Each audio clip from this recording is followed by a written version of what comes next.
ସମସ୍ତଙ୍କୁ ପ୍ରଭୁ ଯୀଶୁଖ୍ରୀଷ୍ଟଙ୍କ ନାମରେ ଆନ୍ତରିକ ନମସ୍କାର।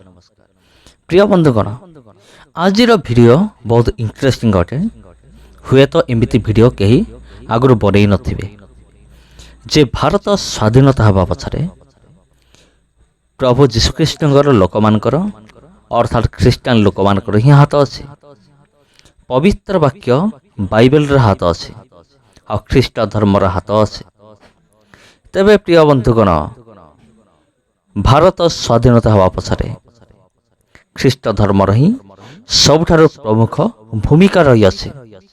ତେବେ ଅନେକ ବର୍ତ୍ତମାନ ପ୍ରଶ୍ନ କରିପାରନ୍ତି ଯେ ଖ୍ରୀଷ୍ଟିଆନମାନଙ୍କ ଦ୍ୱାରା ହିଁ ଭାରତ ପରାଧୀନ ହୋଇଥିଲା, ଅର୍ଥାତ୍ ଇଂରେଜମାନେ। ତେବେ ତୁମେ କିପରି କହୁଅଛ ଯେ ଖ୍ରୀଷ୍ଟ ଧର୍ମ ଦ୍ୱାରା ଭାରତ ସ୍ୱାଧୀନ ହେଲା ବୋଲି? ତେବେ ଚାଲନ୍ତୁ ପ୍ରଥମେ ଏହି ଡାଉଟକୁ କ୍ଲିୟର କରିବା, ତାପରେ ଆମେ ଆଗକୁ ଯିବା ଯେ ଭାରତ ସ୍ୱାଧୀନତା ହେବା ପଛରେ ଖ୍ରୀଷ୍ଟ ଧର୍ମର କିପରି ହାତ ରହିଅଛି। ତେବେ ଭାରତ ପରାଧୀନ ହେବାର କାରଣ ଇଂରେଜମାନେ ନୁହନ୍ତି, କାରଣ ଇଂରେଜମାନଙ୍କ ପୂର୍ବରୁ ମୁସଲମାନ ମାନେ ମଧ୍ୟ ଭାରତକୁ ଆକ୍ରମଣ କରିଥିଲେ, ଭାରତକୁ ନିଜ କବ୍ଜାରେ ରଖିଥିଲେ। ଅବଶ୍ୟ ଇଂରେଜମାନେ ଅଧିକ ସମୟ ଭାରତକୁ ନିଜ ନିୟନ୍ତ୍ରଣରେ ରଖିଥିଲେ, 400 ବର୍ଷ କାଳ। ସେଥିପାଇଁ ଅନେକ କହିବେ ଯେ ଭାରତ ପରାଧୀନ ହେବା ପଛରେ ଖ୍ରୀଷ୍ଟ ଧର୍ମର ହାତ ଅଛି। ତେବେ ମୁଁ ସେମାନଙ୍କୁ ଗୋଟିଏ କଥା କହିବି ଯେ ଭାରତ ପରାଧୀନ ହେବାର କାରଣ ଇଂରେଜମାନେ ନୁହନ୍ତି କି କୌଣସି ମୁସଲମାନ ମାନେ ନୁହନ୍ତି। ଭାରତ ପରାଧୀନ ହେବାର କାରଣ ହେଉଛି ଆମେମାନେ ନିଜେ। ଆମମାନଙ୍କର ଅସତର୍କତା, ଆମମାନଙ୍କର ସ୍ୱାର୍ଥପରତା ଏବଂ ଆମମାନଙ୍କର ଉଚ୍ଚ ନିଚ ଭେଦଭାବ ଯୋଗୁଁ ଭାରତ ପରାଧୀନ ହୋଇଥିଲା। ତେବେ ଯଦି ଆମେମାନେ ଇତିହାସକୁ ଦେଖିବା, ଯଦି ଆମେ ଇତିହାସକୁ ଅନୁଧ୍ୟାନ କରିବା, ତେବେ ଭାରତର ଯେଉଁ ବୀରମାନେ ପରାଧୀନ ହୋଇଛନ୍ତି ତାଙ୍କ ସହିତ ବିଶ୍ୱାସଘାତକତା ହେଇଛି। ଆଉ ତାପରେ ସେମାନେ କ'ଣ କରିଛନ୍ତି? ଇଂରେଜମାନଙ୍କ ପାଖରେ ହାର ମାନିଥିଲେ। ଆଉ ଅନେକ ଅଛନ୍ତି ଯେଉଁମାନେ କି ଭାରତୀୟମାନଙ୍କ ସହିତ ବିଶ୍ୱାସଘାତକତା କରିଥିଲେ। ଅନେକ ରାଜାମାନଙ୍କ ସହିତ ମନ୍ତ୍ରୀମାନେ ବିଶ୍ୱାସଘାତକତା କରୁଥିଲେ। ଏପରି ଅନେକ ପ୍ରମାଣ ରହିଅଛି, ଇତିହାସ ରହିଅଛି। ଆଉ ଗୋଟେ ହେଉଛି ଜାତିଭେଦ। ବିଭିନ୍ନ ପ୍ରକାର ନୀତି ନିୟମ ଗୁଡ଼ିକ ପାଇଁ ମଧ୍ୟ ଭାରତ ପରାଧୀନ ହୋଇଥିଲା। ଯେପରିକି ଭାରତବର୍ଷରେ ଯେଉଁ ସେନାମାନେ କାର୍ଯ୍ୟ କରୁଥିଲେ, ଆଉ ସେମାନଙ୍କର ନିୟମ ଥିଲା ଯେ ସେମାନେ ଗାଧୋଇବା ପୂର୍ବରୁ ସେମାନେ ଅସ୍ତ୍ର ଛୁଇଁବେ ନାହିଁ। କେବଳ ଏତିକି ନୁହେଁ, ଆହୁରି ଅନେକ ପ୍ରକାର ନିୟମ ଥିଲା। ମୁଁ କେବଳ ଗୋଟିଏ କହୁଅଛି। ତେବେ ଯେତେବେଳେ ଆକ୍ରମଣକାରୀମାନେ ଆକ୍ରମଣ କରୁଥିଲେ, ସେମାନେ ଜାଣିଥିଲେ ଭାରତୀୟମାନଙ୍କ ଦୁର୍ବଳତା।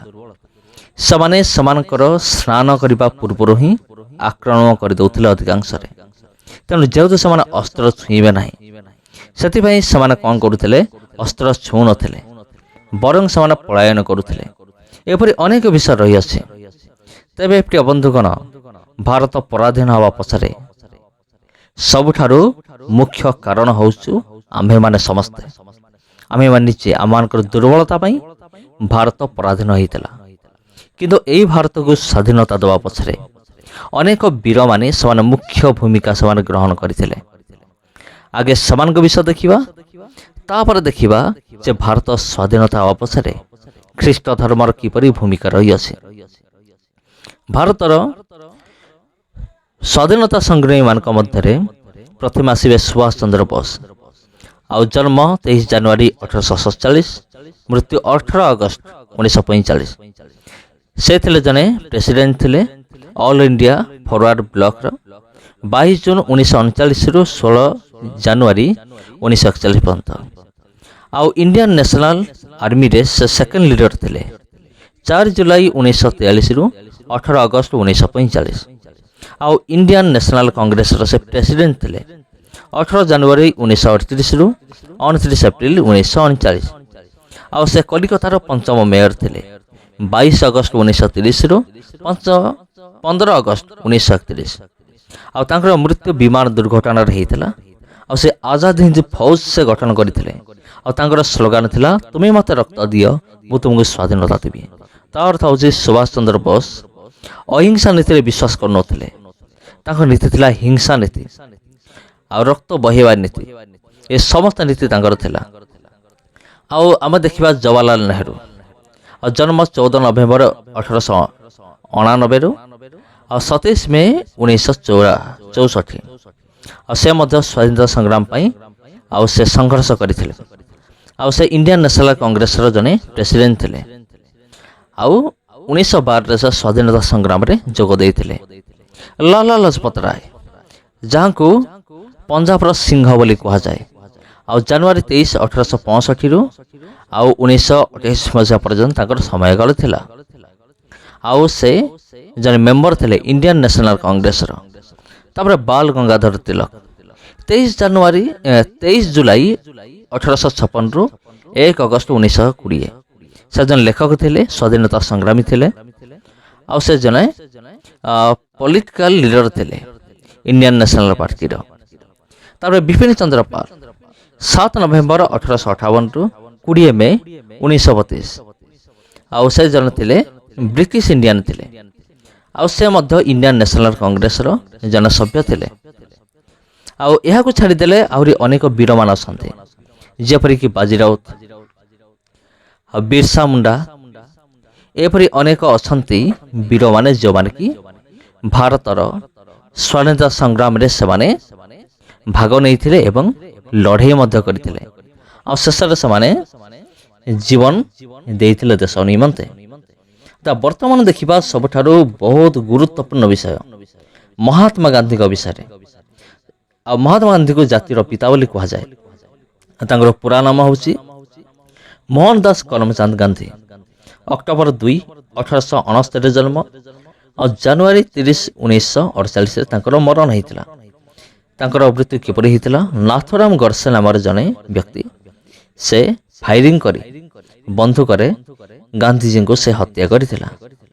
ଆଉ ତାଙ୍କର ଅନ୍ୟାନ୍ୟ ନାମ ବି ରହିଛି, ଯେପରିକି ବାପୁ, ରାଷ୍ଟ୍ରପିତା, ଏପରି ଅନ୍ୟାନ୍ୟ ନାମ ରହିଛି। ଆଉ ସେ କ'ଣ କରିଥିଲେ? ଆଉ ଲଣ୍ଡନରେ ସେ ଲ କରିଥିଲେ, ମାନେ ଓକିଲାତି କରିଥିଲେ। ଆଉ ଯେତେବେଳେ ସେ ଲଣ୍ଡନରେ ଥିଲେ ସେତେବେଳେ ସେ ପ୍ରଭୁ ଯୀଶୁଙ୍କ ଶିକ୍ଷାରେ ଅନୁପ୍ରାଣିତ ହୋଇଥିଲେ।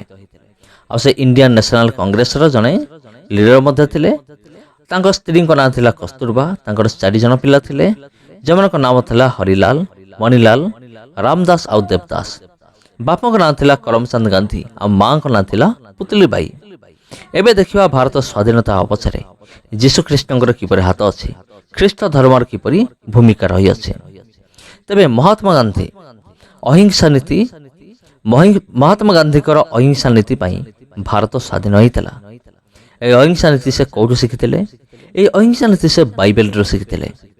ଆଉ ଯେ ବାଇବେଲରେ ଆଉ ଯୀଶୁଙ୍କର ନୀତି ଏବଂ ଆଦର୍ଶ ଗୁଡ଼ିକ ଲେଖାଯାଇଅଛି। ଆଉ ମହାତ୍ମା ଗାନ୍ଧୀ ଭାରତକୁ ସ୍ୱାଧୀନତା କରିବା ପାଇଁ ପ୍ରଭୁ ଯୀଶୁଖ୍ରୀଷ୍ଟଙ୍କର ମାର୍ଗକୁ ଆପଣେଇ ନେଇଥିଲେ। ଶେଷରେ ମହାତ୍ମା ଗାନ୍ଧୀଙ୍କର ଏହି ଅହିଂସା ନୀତି ପାଇଁ ହିଁ ଭାରତ ସ୍ୱାଧୀନ ହୋଇଥିଲା। ମହାତ୍ମା ଗାନ୍ଧୀକୁ ଛାଡ଼ିଦେଲେ ଆଉ ସମସ୍ତେ ମଧ୍ୟ ଯୁଦ୍ଧ କରିଥିଲେ, ଲଢ଼େଇ କରିଥିଲେ, କିନ୍ତୁ ସେମାନଙ୍କ ନୀତି ଅହିଂସା ନୀତି ନଥିଲା। ଯେତେବେଳେ ମହାତ୍ମା ଗାନ୍ଧୀ ବାଇବେଲରୁ ଅହିଂସା ନୀତି ଶିଖି ଯେତେବେଳେ ପ୍ରୟୋଗ କଲେ, ଆଉ ତାପରେ ଆମେ ଦେଖୁଛୁ ଯେ କିପରି ଭାରତ ସ୍ୱାଧୀନ ହୋଇଥିଲା। ଆଉ ଦେଖିବା ମହାତ୍ମା ଗାନ୍ଧୀ ବାଇବେଲରୁ କ'ଣ ସବୁ ଶିକ୍ଷା ଲାଭ କରିଥିଲେ। ଆଉ ପ୍ରଥମ ଅଛି ପାର୍ବତ୍ୟ ଉପଦେଶ। ଆପଣ ପାଇପାରିବେ ମାଥ୍ୟୁ ଲିଖିତ ସୁସମାଚାର 5 ପର୍ବ 1 ପଦରୁ 10 ପଦ। ଆଉ ଏଥିମଧ୍ୟରେ ସେ ନମ୍ରତା, ଦୟା, ଶାନ୍ତିକାରକତା ଏବଂ ପରିଷ୍କୃତ ହୃଦୟ ବିଷୟରେ ସେ ଶିକ୍ଷା ଲାଭ କରିଥିଲେ, ଯାହାକି ତାଙ୍କ ଜୀବନରେ ପ୍ରଭାବ ପକାଇଥିଲା। ଆଉ ସେ ବହୁତ ଭଲ ପାଇଥିଲେ ପାର୍ବତ୍ୟ ଉପଦେଶକୁ ପ୍ରଭୁ ଯୀଶୁଖ୍ରୀଷ୍ଟଙ୍କର। ଆଉ ଆମେ ଯେ ଦେଖିବା ମାଥ୍ୟୁ 5 ପର୍ବ 39ରେ ଯେଉଁଠି ଲେଖା ଅଛି, ତୁମର ଶତ୍ରୁମାନଙ୍କୁ ତୁମେ ପ୍ରେମ କର, ଆଉ ଯଦି କିଏ ତୁମକୁ ତୁମର ଡାହାଣ ଗାଲ ଚାପୁଡ଼ା ମାରେ ତାକୁ ତୁମେ ଆର ଗାଲ ମଧ୍ୟ ଦେଖାଇ ଦିଅ। ଆଉ ଯିଏ ତୁମକୁ କୋଷେ ଯିବା ପାଇଁ ବାଧ୍ୟ କରେ ତା ସହିତ 2 କୋଷ ଯାଅ। ଯିଏ ତୁମର ଚାଦର ନେଇଯାଏ ତାକୁ ତୁମର ଅଙ୍ଗରଖା ମଧ୍ୟ ଦେଇଦିଅ। ଏଇ ଯୀଶୁଙ୍କର ଶିକ୍ଷାକୁ ଶତ୍ରୁକୁ ପ୍ରେମ କରିବା, ଏଇ ଯେଉଁ ବିଷୟ ମହାତ୍ମା ଗାନ୍ଧୀଙ୍କୁ ବହୁତ ଭଲ ଲାଗିଥିଲା। ତେବେ ମହାତ୍ମା ଗାନ୍ଧୀଙ୍କର ଏଇ ଅହିଂସା ନୀତି ପାଇଁ ହିଁ ଭାରତ ଶେଷରେ ସ୍ୱାଧୀନ ହୋଇଥିଲା। ତେବେ ପ୍ରିୟ ବନ୍ଧୁଗଣ, ଭିଡ଼ିଓ କିପରି ଲାଗିଲା କମେଣ୍ଟ କରନ୍ତୁ ଏବଂ ଏହି ଭିଡ଼ିଓକୁ ଅନ୍ୟମାନଙ୍କ ସହିତ ସେୟାର ମଧ୍ୟ କରନ୍ତୁ। ସମସ୍ତଙ୍କୁ ଖ୍ରୀଷ୍ଟ ପ୍ରେମରେ ଆନ୍ତରିକ ନମସ୍କାର।